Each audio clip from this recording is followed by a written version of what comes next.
Hello everybody, this is just a quick update on the real progress, but what I'm thinking. I was thinking about putting a storage shed out here. There's really nowhere to put one while I'm building. It's just not gonna be feasible. There's so many trees out here. There's really not gonna be any place to put. I was thinking about putting an 8x16, just building. Spent about a month to build a quick storage shed to store tools and stuff in, but that's not going to work. There's nowhere really out here to do it. So what I'm thinking about doing is just focusing on the cabin. I was thinking about getting cement blocks to put down for supports for 4x4s, but I don't think I'm going to do that. I think I'm just going to take the time, instead of worrying about a storage shed, I'm just going to invest that time into, my plan is to put 4 concrete tubes, probably either 12 inches or 10 inches, 4 on each side, and I've got sticks kind of put up here to give you an idea. I think that's going to be plenty as far as support, because that would be 6x6s, pressure treated 6x6 by 8s. So basically it'd be 4 on each side, 1 in each corner. 1 in the corner, 2 in the middle. That'll give plenty of support. I'm going to brace it as well on the sides, but the main issue is when you come in, you're going to be driving. This is the driveway. I've got to get that cleared. Come in, you're going to pull in, and you're going to park underneath the cabin. So there's nowhere. I'm not going to brace the front. I'm not going to be able to put an extra pier. I'm thinking about putting an extra pier in the back, because the plan is to have a deck that comes out about 6 feet from here, just so you can, that's the best part of the cabin, is to having a deck that you can see the mountains on. Anyway, probably, I would really like to have a pier in the middle, just because what I'm going to do is the deck is going to be braced with 45-degree diagonals. And if I have 3 versus just 2, it's just going to give me a little more strength. I'm not going to have to worry about when you're standing in the middle of the deck if there would be any problem with it sagging or support wise. 3 would be just a smart choice to do. You're not going to see it from the back anyway, because of course I'm anal about math. This pier, each pier will be 6.67 feet from each other. And this one will be 5 feet, which is fine. You're not going to see it from the back anyway. You're going to have a vehicle parked in here. I don't know what I'm going to do. If I'm going to leave this an open space, or come out the garage, or I may have it covered in some way. I may not finish it, but I may have it covered. My plan is to connect all the piers at the bottom as well with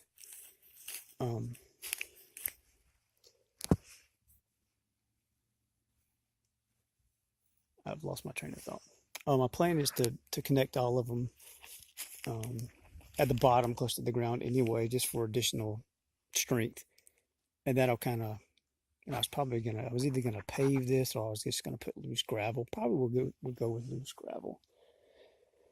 So that'll be just something that's kind of rustic, and I don't want to be too finished looking. It'll just flow with the gravel driveway anyway. And it should cost a whole lot. It take a whole lot of time to do. Anyway, I've cleared a little bit of an area over here. I didn't bring a shovel with me. I should have. The soil it's got a lot of root material in it. There's probably at least half a foot of just root debris and soil and stuff mixed in. Once you get it below about 6 inches, you start to get into some dirt. I don't know how far down I'm going to have to go before you probably get into rock. But the rock will actually be good. It's going to be a pain in the rear to get through, but once you get through it, that'll be a lot more of a solid system to put a pier on. So anyway, that's basically where we're at right now. Came out to check it, see if anybody's messing with anything, or anybody's been out here or whatnot.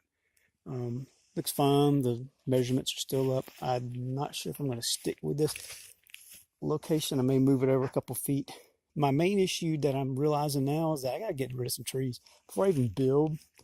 This tree right here, it's got to go. It's leaning, and if it were to fall, it would crush the cabin, so the corner of it. So I'm going to have to cut that down before I even start building anything. That one's going to have to go just because it's a threat. This one's got to go just because it's in the way. It's in the way of the deck. It's in the way of the house. My issue is I'm worried about the root system. So I don't know. When I cut that down, I'm going to have to, it's got to go, the whole root system and everything. And it's going to be filled up. So that's going to be my biggest pain in the butt. That one, I don't even know it's going to be in there. I'm going to cut it down, but I don't even know if it's going to be in the way. I don't think I'm going to have to deal with it as far as cutting the roots up and whatnot. I'll just cut it off at the ground level probably. This tree looks pretty good. It's not leaning that bad. But in case, and another thing I'm thinking too, I want a view at night. I want to see the stars. So there's a lot of trees that got to go. So you can tell that's the view at night. That tree in the middle will be that one. It's got to go anyway. I'll probably get rid of that one beside it. I would basically want to clear up this whole area because I want to see some stars at night. It's one of the reasons, kind of one of the reasons why I want to be out here. Not only the mountain view, but the sky view at night. So, of course, this one's got to go. That one behind it, in the middle, that one's got to go. It's already leaning. It's leaning 15 degrees or so. There's one there. I would probably get rid of it just because if there anything that looks old, number one, that's blocking the sky, that looks old, that's leaning, that I feel is a problem, I'm going to have to get rid of it. It's going to take a lot of work. But there's at least 4 or 5. That one, when I cut that one down, it's already leaning really bad. You can tell, look at that. When I cut it down, you know, I'm not worried about it. It's going to fall. I'll get to it when I get to it, just as long as it's off the area, the construction area. I'm fine with that. That one's already fallen there, but I'll just cut it up in sections and deal with that over time. It's not a problem right now. Anyway, so yeah, still like this location. I spent about an hour exploring the property.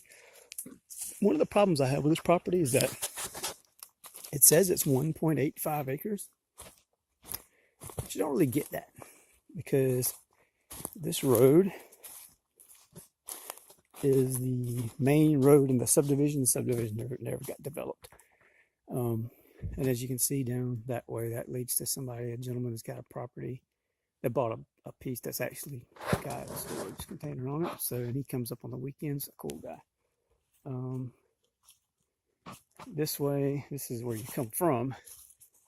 And there's a tree down from my property, so that's got to be, I thought maybe somebody would already cut it down because people come out here hunting and stuff, and there's some people that own land out here locally that come out here. So I'll get to that when I get to it. I got to buy a chainsaw. And as you can tell, there's a lot of trees leaning close to the road. As far as a fence, I don't think I want a really formal. The first thing I'm going to do is I'm probably just going to use the trees and just put up a couple layers of barbed wire, post my signs. I'm probably just going to go that route to begin with, just because my focus is going to be on this. You know, I just want to at least have some signs posted up that let people know, hey, you know, there's work going on here, stay off the property. Post my signs, probably get a camera out here. I definitely need to do that. A battery operated or solar powered or something. Get a camera here that's at least taking snapshots, or it's motion activated to save power. Just so people that come out here know that, hey, you know, you could be, I don't want my property vandalized. You could be, your photograph could be taken. Anyway, let's walk down this way. Just kind of show you. The weird thing is that this road takes up, from what I'm understanding from several people in the county, this road takes up my property. This road goes through my property. It's not just down the middle, common area, and you're kind of splitting 15 feet with your neighbor. This is the land back here. There's a bit of a valley down there. It's decent, but you don't really see. You want something that's viewing this side because that's where you got your mountain range view. Anyway, so coming this way, trying to hold it steady. My lot is in the shape of a triangle, and the lot exposed to the road is it's like 550 feet. It's really long. You see what's kind of crazy is that here are markers, and there's several, and I'm assuming it's for the same point. It's just been surveyed by different people, so it's off 10 or 15, 20 feet here or there.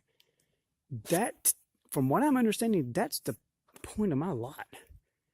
So if that's the case, then my lot probably actually goes like 20 feet into that area, which I thought the road was the end of the lot. But from what I'm getting from the county and other people, my lot actually goes into that area. So I'm losing a lot of acreage.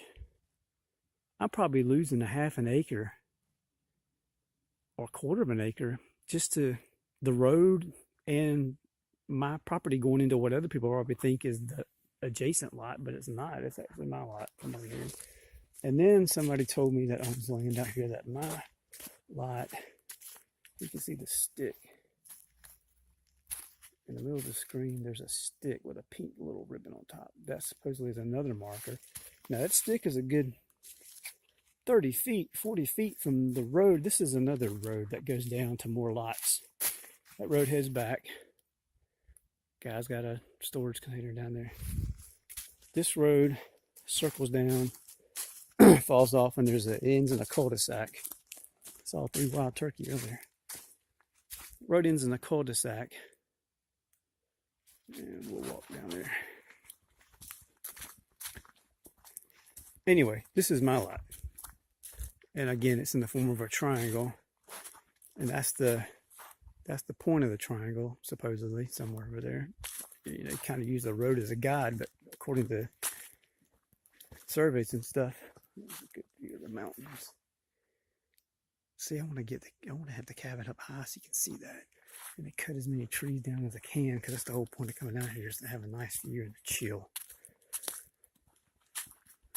Especially long term, because this whole plan, the whole reason why I'm doing this is because I don't want to work, you know, kind of getting off track a little bit, but well, we really meant to work 40 hours a week for the man or whatever position you have, and you go home. I mean, damn, I wake up at 6:20, get my kid ready to school, get him ready, go to work myself. It's the winter. Well, it's about to be winter, or technically already is. It's December 1st is tomorrow. It's already dark when you come home. You're tired. What do? You figure out what you're going to do for dinner. You get a little homework done, where you have an hour or two free, and you got to go back to sleep and do it all over again. Who wants to do that? Who wants to do that? I mean, money's great, but my whole point is, man, if you're making all this money, you ain't got any time to enjoy it. Or when what little time you do have to enjoy it, you feel pressured, or you're worried about work, or there's actually a marker down here. This may be where my property ends. Somebody, I don't think it was marked earlier. What's the whole thing? What's the point? What are we living for? Are we living and I've got a degree in economics. I understand about capitalism. I believe in capitalism. I believe in having the choice to engage in capitalism. That's my thing. You can see how much this lot drops. It's be a nice lot to have, but they want twice the price, and it's really steep. It would have been hard to build anything on it. That's why I chose this lot, because it's one of the highest lots in altitude that I could, as far as position that I could get. Anyway, it's like, what's the point? As I've gotten older, time is more important than money. It just is. I want to go do stuff. My best friend of like 35 years, my brother, passed away last year of lung cancer. Unexpected. He got diagnosed in 2015. It's not a marker's leaf. And for a year, he had some experimental medication. He was doing well. And he had to decide, took a job working for Kroger as a manager. They're working him 50, 60 hours a week. his body can't handle that, and why he's fighting lung cancer. So he had to choose between that medicine or that job, and or to get another job. Sorry, he got another position with a company that it's a good job. It was, nothing permanent. It was with a copying company as a tech, I believe, and he enjoyed it, but he lost his less hours, 40 hours a week. They want you to clock in, clock out, be gone. So that was great, but he lost his medication.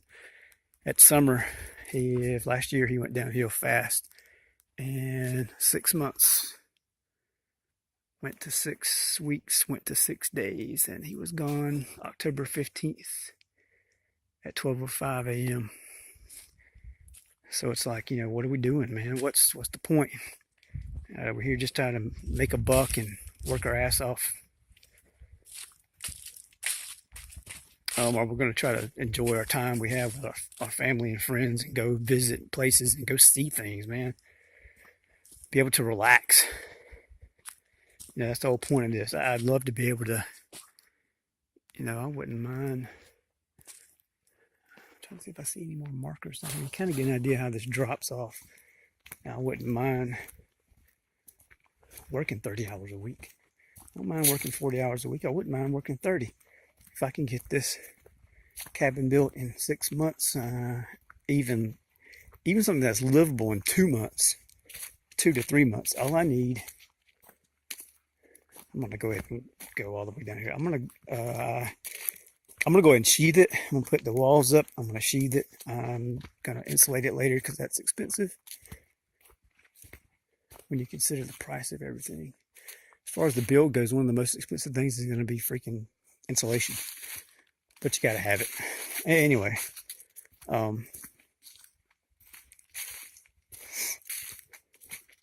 as soon as I have the walls up and I sheathe the walls, and I'm going to start living in it. Hopefully that's in February. Hopefully that is in February. So basically what the plan is, and it's a really steep ravine. Somewhere, this is supposed to be where my lot is adjacent to another lot, and ours is both in a big, huge triangle. And I believe this is where their lot ends. And right at that ravine goes up. So this is all their property. Their property gets really wide down here and it gets really narrow at the top. And mine's about 330 to 350 feet from that point, from the road. It's about halfway down here. I didn't see a marker. But anyway, what bills will I have left? After school care or child care during the summer? Or what if I'm available during the summer? What if we don't have to pay child care? You got to start thinking about, it's not just a money savings thing. I get to spend time with my kid. If I have the money to take off, hell, we can take off. We can go camping, go see some national parks, go to some museums, go do stuff. And he's with me. He's not with a summer camp teacher or whatever, which is fine. It serves its point, but you want to be with your parents. So just thinking about that kind of stuff. If I have only bills I would have, I have a $38 cell phone bill. Right now, after school care split between me and his mom is $150. It's $300 a month. $150 plus 40, rounded off to 200. Car insurance. Any other little bills? That's another 200. It's 450. Let's just say the bills I actually have to pay are like $500 a month. If I'm just making $2,000 full time, right? If I'm bringing home $2,000, somewhere between $2,000 and $2,500 a month, whatever job, it's like $1,500 a month I could save every month. $1,500 a month. 15,000, 16. That's like 18,000 a year. You know, if you save that, you have to save all of it, but God, you have like spendable income. You're not going to work, paying for a mortgage, paying for these perpetual bills that drive the economy. And I get that. But if you get into a mindset of, you know, so many people will buy a new car in 3 years, or I need a new iPad, I need a new iPhone, which I hate, but well, I need a new cell phone. I've had the cell phone I had before this one. I had it for like 3 years, cracked screen, whatever. I'll replace it when I get around to it. I just did. I love this phone. But the point is that I didn't have to have a new phone. I didn't have to pay. I don't pay $100 for a cell phone bill. It's just stupid. It's just wasteful spending. I don't have to have stuff, and I'm getting more into that mindset of I don't need things. You know, the stuff that I have, I want to have it for a long time. I just found a teaspoon set, cooking, 5 or 6 pieces. It was on clearance at Kroger. See, it was $1.99. That made me happy. I know I'm going to have this. It's made out of ceramic. It's a nicer teaspoon and tablespoon set. It's fairly neutral. Like, I'm going to have this for a long time. This is the only teaspoon, tablespoon measuring thing that I want for the next 10 or 20 years. My cookware is an old set of Revereware. It's got a copper bottom. I love it. I like cooking with it. Somebody there, aunt and uncle made fun of me. Okay. Yeah, it makes eggs stick. I just won't use it to cook eggs with, but it does really good with making casseroles, warming up water, making soup, whatever. I like them. And I got about 6 or 7 pieces. They're all copper bottoms. I like to clean the bottom, make it look all shiny. And in the kitchen, it's going to be hung in the kitchen because it looks cool. It looks campish, camper style, whatever, rustic. So the whole point is, you know, get stuff that you're going to have for a while and just be content. Why do we always have to want more stuff, bigger stuff?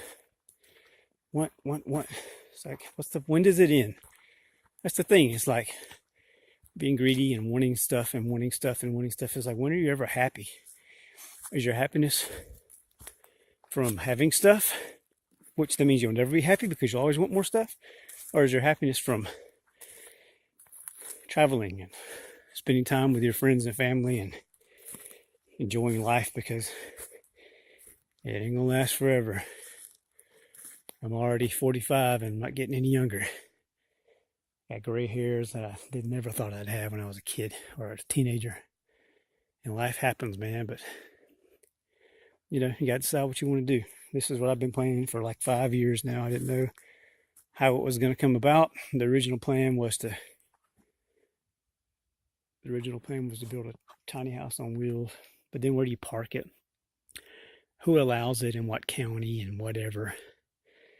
So I finally found a place that, you know, you can build a storage shed or whatever you want to call it. As long as it's less than 200 square feet, they don't care. So this is going to be 199.9 square feet. It'll be 10 by 19.99. So it'll be less than 200 square feet. I'm going to store my stuff in it. And I guess you don't want to say you're going to live in it. I'm going to be up here periodically. We'll say that. You know, if I have to keep a log book, just in case anybody says anything, this is when I was here, this is when I wasn't. Sure. But anyway, next time when I come back, I'm going to bring a shovel and a rake, and I'm going to dig up as much of this as I can, and I'll probably do that as well, because this is only about 30 feet. It's 30 by 10 or 12. I need to get rid of that stump. That's got to be done as well. I don't know if I'm going to have somebody come out here and level this out right away. I don't know. Probably would need to before I build, right? We'll see. It's cool how much it's going to cost. If it's $200 or $300, sure. If it's going to be $500, I don't know. I may do it myself. But anyway, back to this. Some trees have got to go. Got to buy a chainsaw. Got to clear all this off. And then I guess I'm going to go with 9 concrete circular forms. They need to be poured. Anchor bolts be put in place so that when concrete cures, the anchor bolt will be inside of it. Then I'll get metal brackets that are made for 6x6 piers, 6x6x8 piers, and I'm going to do 9 of those probably. I guess I'll put the extra one up here. That way I can park my vehicle underneath the cabin. And then I'll start working on my subfloor. So basically, I guess still quite a bit of ways to go as far as clearing and prepping this area, especially I don't get up here often. So anyway, that's the latest. Just wanted to give everybody a little update as to what's going on. Not much. But I plan to try to get as much work done as I can. I just wish I didn't have as much work clearing wise, because cutting these trees down and stuff, clearing this land, prepping it is going to take a lot of work. So that's why, good Lord, get that done as soon as I can. Get my piers set. Get my concrete forms set, put my piers up, start working on subfloor. Once I get finished with my subfloor, I'm going to just probably pitch a tent out here. Seriously, I'm going to pitch a tent out here. And then I just start working on my walls, man. Start working on my walls. All right. Hope you enjoyed the video. Again, it's so nice and peaceful out here. There's not a sound. I saw 3 wild turkeys earlier. Had a little bit of rain. It stopped now. It's supposed to pick back up, so I'm going to head out before it rains. Anyway, hope you enjoyed the video. I'll have some more progress videos in the future for the Liberty Loft. Take care.